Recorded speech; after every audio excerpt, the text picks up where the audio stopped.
Okay, wow. It's finally time to talk about my favorite demigod again. Let's talk about Miquella and how utterly insane he might actually be.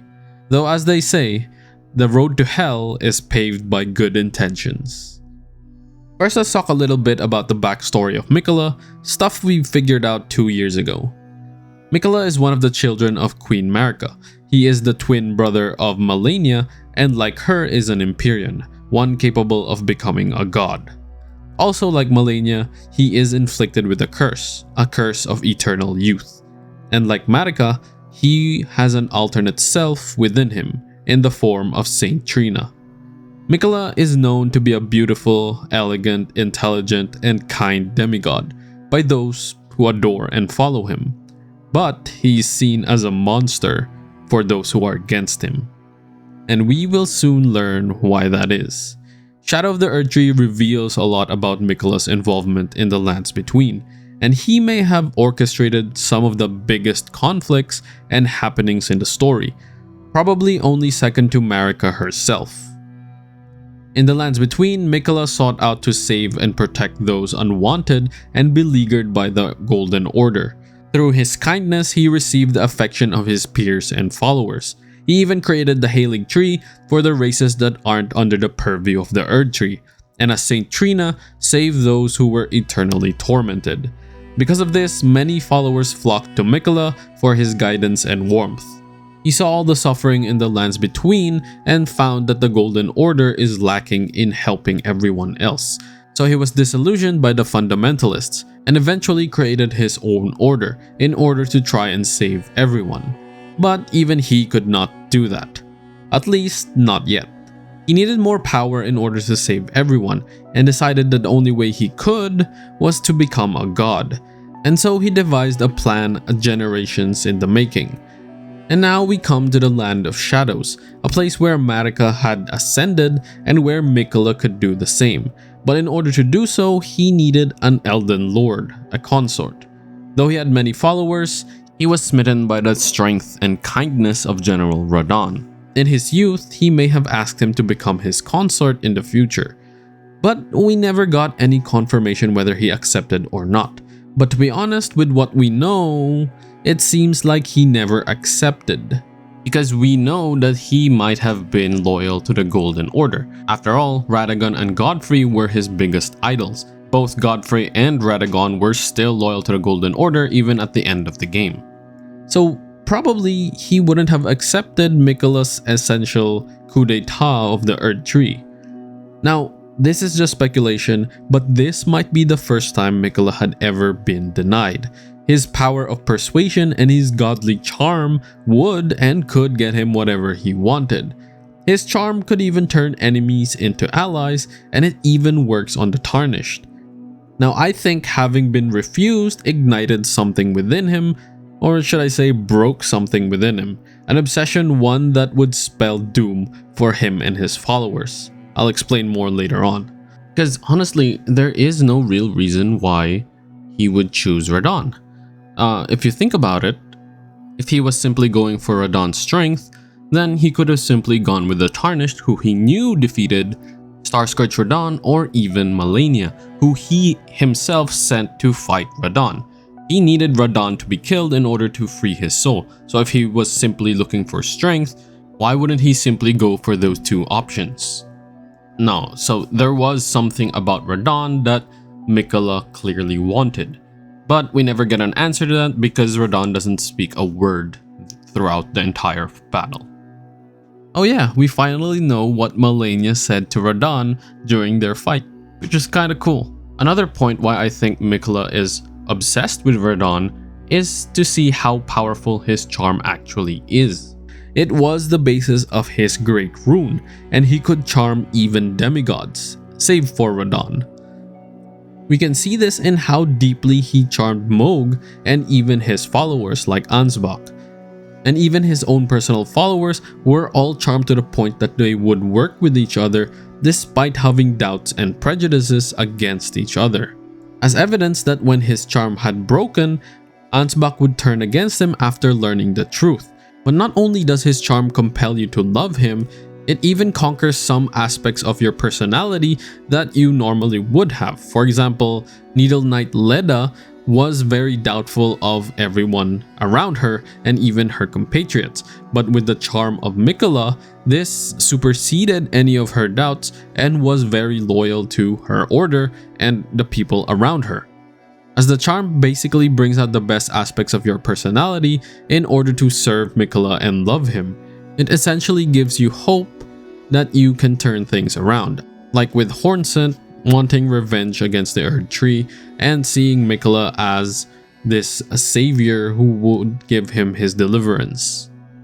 So for his charm to not work against Radahn, who is still loyal to the Golden Order, he quite possibly went a bit cuckoo, wanting his approval. And so he devised his plan to get General Radahn to become his consort, a plan that would cause him to abandon everything he built. Now, here is how I think things went down. Miquella had charmed Mohg to be in love with him with the means to use his body. Weird, I know, all this time we had it backwards when we thought Mohg was the predator when it turns out it's actually Miquella. In any case, he so deeply entrenched his love with Mohg to the point that he became Mohg's obsession. A charm so powerful that Mohg's followers saw it as a powerful threat, but none of them were powerful enough to defeat Miquella, and they were eventually just charmed as well. He then ordered Malenia and her followers to wage war against General Radahn, and to slay him so that his soul would be free from his body. Unfortunately for him, Malenia could not slay Radahn, and their war resulted in mutual defeat. In a last-ditch effort, Malenia unleashed her Scarlet Rot, which she probably hoped would kill Radahn, but it only destroyed his mind as his Great Rune kept his body alive, causing the Star Scourge Radahn that we see in the festival. While this was happening, Miquella interred himself in the Halig Tree, possibly in order to enter the Land of Shadows, but was then kidnapped by Mohg. Now, despite Ansbach mentioning that Miquella used Mohg in order to enter the Land of Shadows, I don't think the kidnapping was part of it. He might be referring to instead that Mohg did all the research to make Miquella a god. I mean, that's what Mohg wanted as well, but he just wanted to be the consort instead. So maybe the kidnapping was all part of Miquella's plan, but I just don't see why the Halig Tree and most of the denizens of the Halig Tree, which are Miquella's allies, would panic when the Lord of Blood took Miquella's body from the Halig Tree. So I think the kidnapping wasn't part of the plan. And he already had a powerful charm on Mohg. So I think if Miquella asked, Mohg would freely give up his body anyway.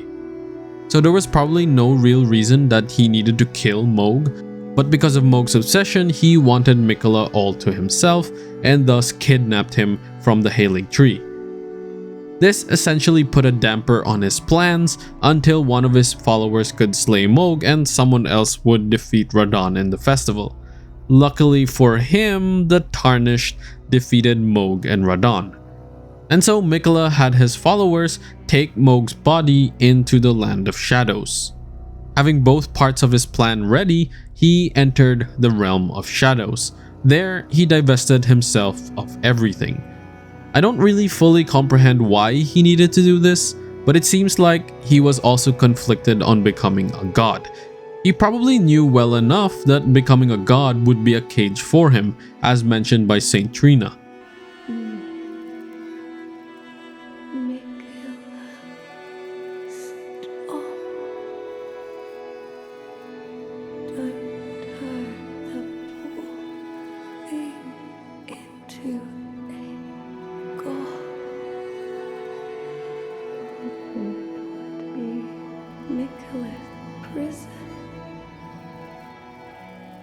A cage divinity is beyond saving. He quite possibly continued to have doubts until he'd reached Enir Ilim, where he finally divested himself of his fears. Or maybe just divesting yourself of your body is a requirement to become a god, something that needs to be explored in the future. With that, he has now abandoned everything, all in order to stand atop and become a god. and create a new order where there is no suffering, which he calls the Age of Compassion, where all are simply charmed with no true free will. Atop the Divine Gate, where Marika had become a god, he would use Mohg's body, which was still under the charm and deeply fallen in love with him, to inter Radahn's soul within through a secret rite. And upon Radahn's return, he finally successfully charmed him in the most twisted way possible. Now, if you think about it even deeper, if Miquella had succeeded and defeated the Tarnished, then Radahn would have needed to fight both his idols, Godfrey and Radahn, in order to claim the Elden Ring, which is probably why he wanted Radahn under his charm perfectly. Now luckily, the Tarnished champion of the festival would witness their grand ascension, and while Miquella would ascend to become a god with Radahn as his consort, the Tarnished, destined to become Elden Lord, has defeated gods before, and so they were eventually defeated. Unfortunately and annoyingly, there is no new ending for the base game. Overall, I'm actually slightly disappointed in this turn of events. I thought we would be given a choice to side with Miquella despite his craziness. I mean, among any character in the game, Miquella probably was the only one truly driven by kindness and wanting to help everyone. Although his actions are morally insane, and his Age of Compassion is morally questionable at best. I wish we could have explored more about his thoughts and his drive to become a god in order to help the people of the lands between. Like, for example, we know Miquella has the ability to expel the influences of outer gods via his needle, which could play a big part in this new world he's building as like a land that is free from any influences of the outer gods. The only true god would be him and his Elden Lord, which might have been a compelling reason for us to join him. But it seems like they really wanted to separate the DLC story from the base game, because every time something happened in the DLC, I would talk to Sir Gideon hoping for a new dialogue or something we could tell him. Even stuff like where he's questioning about Miquella, I was like, bro, I got the answers.